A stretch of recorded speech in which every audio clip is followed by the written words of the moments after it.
was attempting to answer your question very calmly, unlike you.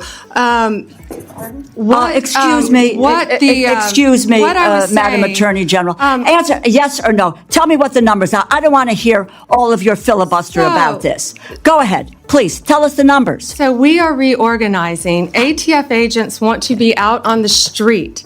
Okay, let me answer the question for you. I'm going to answer it for you. Page...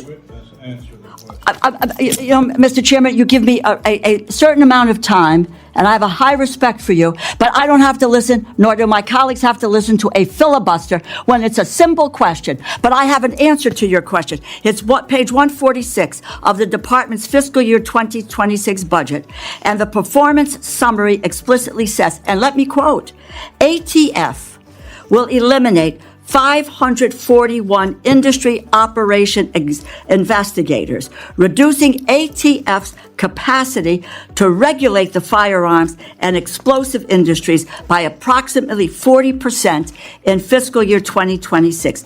You ever sit through a hearing and wonder if anyone is actually trying to solve anything, or if it is all just performance, because what you are about to watch is exactly that, a moment where a simple question spirals into pure chaos, no clarity, no real answers, just interruptions, pressure, and a complete breakdown. And here is the part that changes everything. The person demanding answers already had the numbers from the start. That alone tells you what this was really about. If you want breakdowns that cut through the noise and actually explain what is happening, hit like, subscribe, and share. This is Real Talk America, and we are going to unpack what really just happened, because this was not random. This was a direct clash of intent. At your confirmation hearing, you asserted that you will do everything in your power to prevent illegal gun runners in our country. Your budget request for the Bureau of Alcohol, Tobacco, Firearms, and Explosives, ATF, proposes a cut of 26% below the current level. How can you justify such a massive cut without inevitably weakening ATF's ability to help our state and local law enforcement fight illegal gun trafficking? How many ATF law enforcement officers and industry operations investigators do you anticipate will be lost to attrition as a result of this funding reduction you're proposing? So, I am a career prosecutor, and I believe in keeping America safe, making America safe. First, what we're doing is ATF is going to be brought over with DEA. Everyone knows, everyone sitting up here, guns and drugs go together.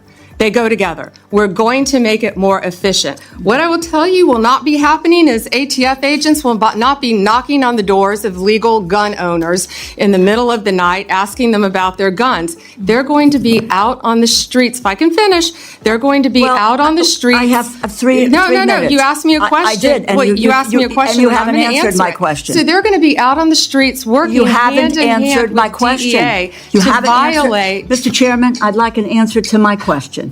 And the question is not being answered. How many ATF law enforcement officers and industry operations investigators do you anticipate will be lost to attrition as a result of the funding reduction you are proposing? You are proposing a 26% cut to ATF for fiscal year 2026, as well as a 4.4% cut to DEA. So you're going to merge the two agencies together, and then you're going to shortchange their resources, so neither one of them will be able to do the job that they have been designed to do. You've got a 34% cut to the high-intensity drug trafficking areas program, no dedicated money at all for the Organized Crime Drug Enforcement Task Force. So, my view, it's fair to say that the Trump administration proposal shortchanges federal efforts to stop illegal gun trafficking and federal efforts to stop the flow of dangerous illegal drugs like fentanyl.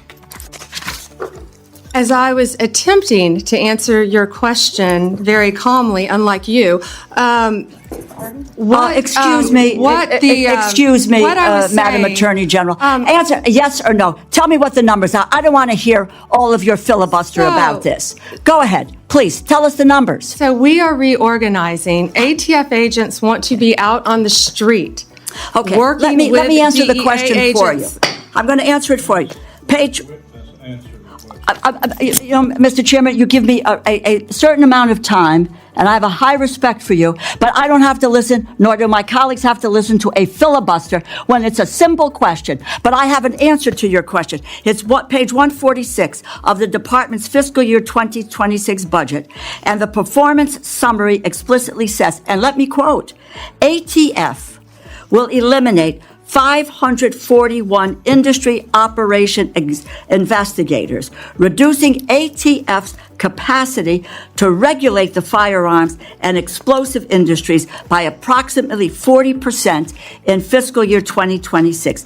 ATF will perform fewer regulatory inspections. And the department summary goes on to say, and let me quote, ATF anticipates a reduction of approximately 284 support personnel and 186 agents based on historical attrition patterns, and these personnel cuts will impact ATF across various functions, unquote.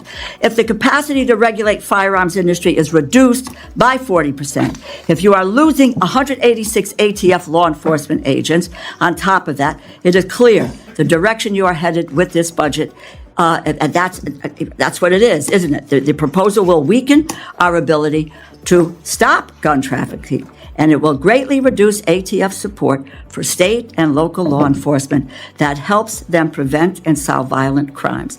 It's a bad proposal. Do you want to hear my answer in 3 seconds? You mentioned regulatory functions. We will not be having ATF agents go to the doors of gun owners in the middle of the night asking them about their guns, period. They will be out on the streets with DEA, guns and drugs. How many are gone? It will be attrition. We are not firing agents. They will be working. How many have DEA. taken attrition? Can I tell you that they all want to be on the streets? They want to be doing their jobs. They want to be. But you're getting them guns. off the streets. They want you're getting to. Them off we're putting them on the streets. And they want to be working with. You are getting them off the streets. There is no clear. And Mr. Chairman, I yield back my time. Rosa DeLero comes in fast and direct, pushing for one thing, a clear number: how many ATF personnel are being lost under these cuts. And on the surface that sounds fair, because numbers matter, accountability matters. But the way this question is being pushed, that is where everything changes. This is not about understanding policy. This is about forcing a moment, forcing a headline, because what Pam Bondi is trying to explain goes far beyond a simple number. This is a full restructuring, shifting ATF roles, aligning more closely with DEA and moving agents out of paperwork and back into active enforcement. And whether you agree with it or not, that is a real policy shift. It is about how resources are used, not just how many people are on paper. And here's the reality: anyone who has worked anywhere knows more people does not always mean better results. Sometimes it means slower systems, more confusion, and less efficiency sometimes. Results improve when the right people are in the right roles. That is the argument Pam Bondi is making, but Rosa DeLero stays locked on the numbers, because numbers are simple, and simple plays well on camera. Then comes the turning point. The figures are read out: reduced positions, attrition, fewer inspections, lower capacity on paper, and it is framed like a final verdict. But Pam Bondi stays steady and makes one critical distinction: this is not about firing agents, this is about changing their function, and that difference matters, because attrition is not the same as weakening enforcement. It depends on how the system is rebuilt, but by this stage the conversation is gone. Interruptions take over, and when someone will not let you finish, they are not searching for answers, they are protecting a narrative. And that is exactly what this became the moment Pam Bondi calls out the tone. Everything shifts from policy to personal. And when you zoom out, this was never just about ATF numbers. This was a collision of two completely different philosophies. One side believes strength comes from more funding and structure. The other believes strength comes from cutting bureaucracy and focusing on outcomes. And when those ideas clash like this, you do not get solutions, you get noise, tension, and a battle over perception.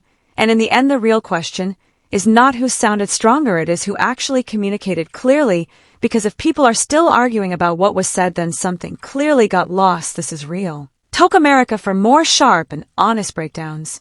Make sure you like, subscribe, share, and drop your thoughts below. Let us keep this conversation real.